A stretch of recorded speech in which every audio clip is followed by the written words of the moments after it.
Red was extradited back to D.C. to face a number of serious charges with the assistance of local and federal prosecutors. What happened when you were extradited back to Washington, D.C.? I was sent back to D.C.'s deplorable jail. Inadequate food and medical care.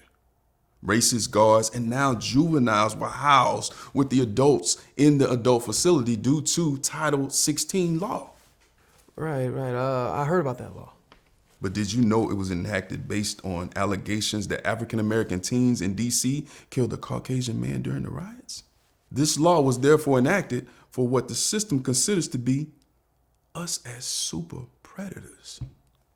How did that make you feel? Hell, I was angry. I was upset. I mean, as a result, me and my brothers, we had no choice but to plan multiple counter offenses.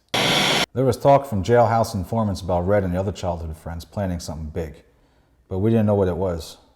There were many underworld figures in D.C. jail at the time, including Old Man DeLoach, Eyes, Cole, NB, and many others.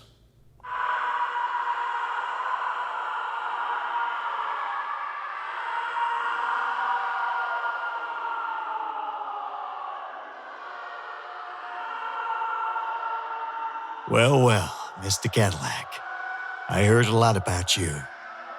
You're a celebrity. It's a list of motherfuckers here that's on my shit list. You're one of them. We just got to your homie that is handcuffed in the other cell before you. You're next. Just know, when you're in this cage, we control your food, your water, and the keys to your cell. We don't want any accidents, do we? Fuck him up.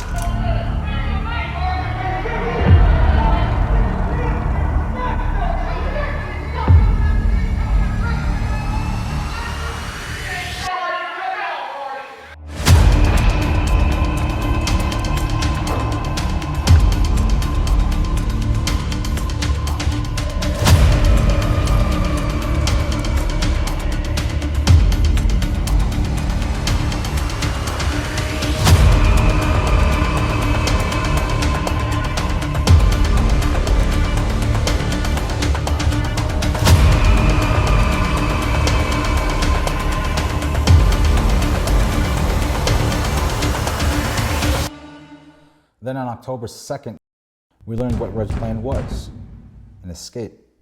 The D.C. jail escape plot started a few weeks earlier in September 1972.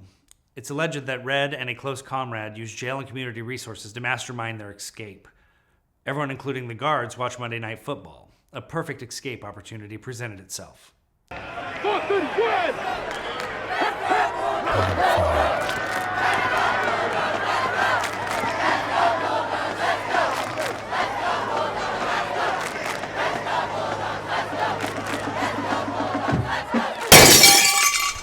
It was around 11 p.m. when Red and other men climbed down from the skylight with a fire hose. Upon reaching the other side, they climbed over 2 fences topped with barbed wire. This was one of the biggest escapes in the institution's history.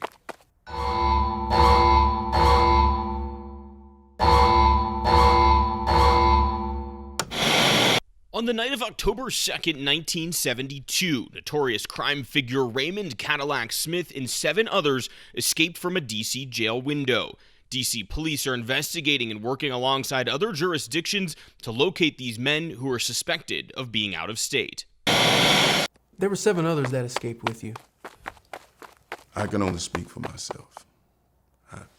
I don't know who else escaped. I mean, using my escape as a diversion, all authorities would be searching for me, right? Which would allow the original plan to take place. The Uprising? Yes. The political uprising would shed light on the political prisoners, jail conditions, and juveniles being railroaded and housed in the D.C. jail. Following Red's escape from D.C. jail, on October the 11th, 1972, there was a D.C. jail rebellion.